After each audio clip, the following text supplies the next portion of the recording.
Mlango wa 25. Ibrahimu alioa mke mwingine jina lake akiitwa Ketura. Akamzalia Zimrani na Yokshani na Medani na Midiani na Ishbaki na Sua. Yokshani akamzaa Sheba na Dedani, na wana wa Dedani walikuwa Waashuri na Waletushi na Waleumi. Na wana wa Midiani walikuwa Efa na Eferi na Hanoki na Abida na Eldaa. Hao wote walikuwa ni wana wa Ketura.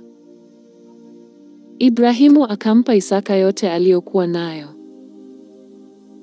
Lakini wana wa masuria aliokuwa nao Ibrahimu akawapa zawadi, naye akawaondoa katika mahali alipokaa Isaka mwanawe wakati wa uhai wake, waende pande za mashariki mpaka nchi ya Kedemu. Hizi ndizo siku za miaka ya maisha ya Ibrahimu alizoishi, miaka 175. Ibrahimu akafariki, naye akafa katika uzee mwema, mzee sana, ameshiba siku, akakusanyika kwa watu wake. Isaka na Ishmaeli wanawe wakamzika katika pango ya Makpela, katika shamba la Efroni bin Sohari Mhiti, lielekealo Mamre. Katika lile shamba alilolinunua Ibrahimu kwa wazawa Hethi, huko ndiko alikozikwa Ibrahimu na Sara mkewe.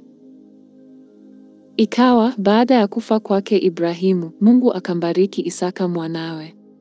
Naye Isaka akakaa karibu ya Beer-lahai-roi. Hivi ndivyo vizazi vya Ishmaeli mwana wa Ibrahimu, ambaye Hajiri Misri, mjakazi wa Sara, alimzalia Ibrahimu.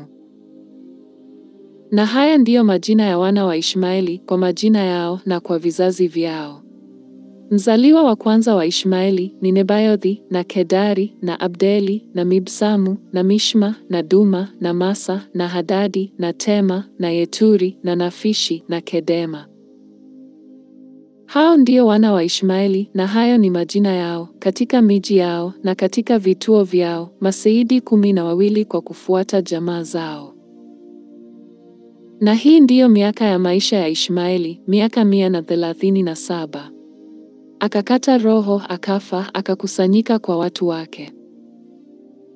Wakakaa toka Havila mpaka Shuri unaoelekea Misri kwa njia ya kwenda Ashuru.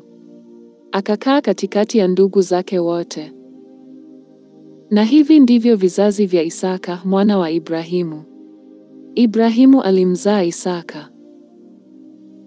Isaka akawa mwenye miaka 40 alipomtwaa Rebeka binti Bethueli Mshami wa Padan Aramu, ndugu wa Labani Mshami, kuwa mke wake.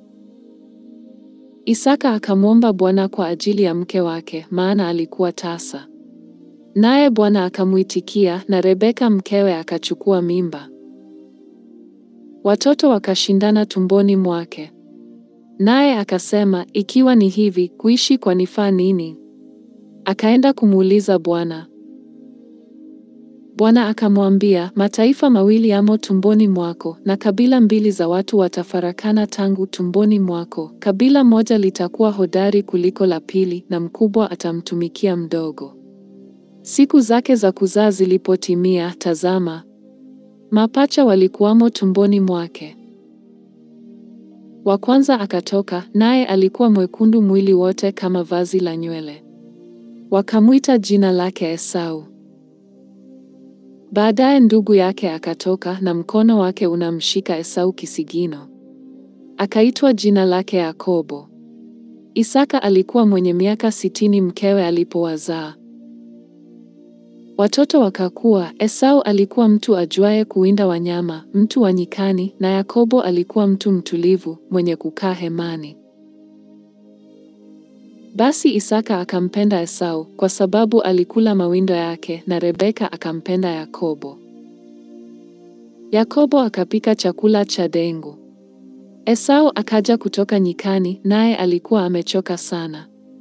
Esau akamwambia Yakobo, tafadhali unipe hicho chakula chekundu nile, kwa kuwa ninazimia mimi. Kwa hiyo walimwita jina lake Edomu. Yakobo akamwambia, kwanza niuzie leo haki yako ya mzaliwa wa kwanza. Esau akasema, tazama, mimi ni karibu kufa, itanifaa nini haki hii ya uzazi? Yakobo akamwambia, uniapie kwanza. Naye akamwapia, akamuuzia Yakobo haki yake ya mzaliwa wa kwanza. Yakobo akampa Esau mkate na chakula cha dengu, naye akala, akanywa, kisha akaondoka, akaenda zake. Hivyo Esau akaidharau haki yake ya mzaliwa wa kwanza.